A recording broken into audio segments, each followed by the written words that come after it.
रात के अंधेरे में एक बहुत जख्मी और थका हुआ आदमी अपनी जान बचाने के लिए एक अनजान शख्स से भाग रहा था।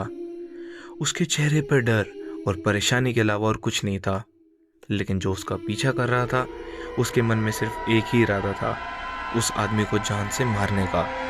और फिर वो जंगल के बीचों बीच उसे पकड़कर मार डालता है और उसकी लाश को वहां से घसीट कर ले जाता है।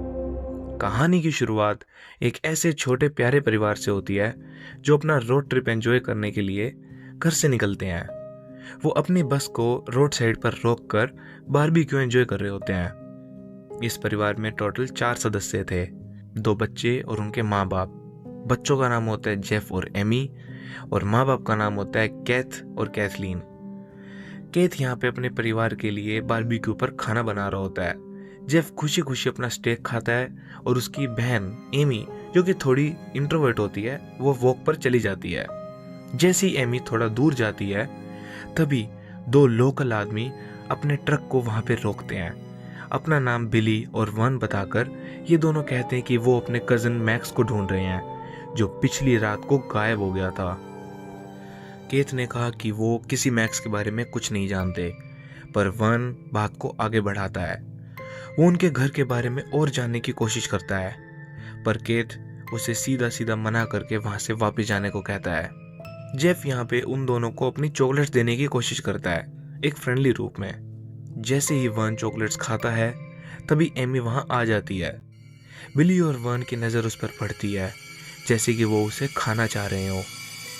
पूरा परिवार यहाँ पे सहमा हुआ था। वो दोनों फिर से पूछते हैं, क्या तुमने मैक्स को देखा है? केथ ने थोड़ा घबरा कर एमी को फैन में बैठने को कहा और उन दोनों से माफ़ी मांगी कि वो जल्दी में है और उनको यहाँ से जाना है।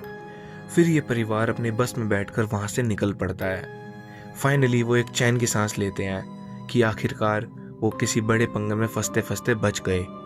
लेकिन तभी रोड के सामने वो देखते हैं कि बिली और वन अपनी गाड़ी रोक कर खड़े हैं।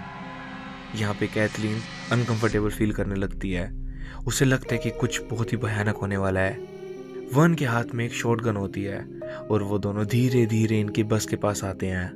बिली यहाँ पे केथ को कहता है कि उनकी गाड़ी खराब हो गई है और उन्हें शहर तक जाने के लिए लिफ्ट चाहिए। केथ फिर कैथलीन को देखता है, जो कि सीधा सीधा मना कर देती है। तो बिली कहता है कि ठीक है, हम दोनों में से किसी एक को ले जाओ ताकि वो जाके मदद मांग के वापस आ सके। केथ यहाँ पे इस बात को हाँ कर देता है और वो बिली को बिठा के वहां से चल पड़ते हैं। बिली उनके साथ बैठ जाता है और सारा रास्ता फ्रेंडली बातें करता हुआ निकालता है।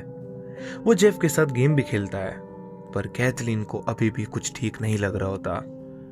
बिली अपने घर के बारे में भी उन्हें बताता है और कहते हैं कि उसके कजन्स बहुत ही अच्छे लोग हैं।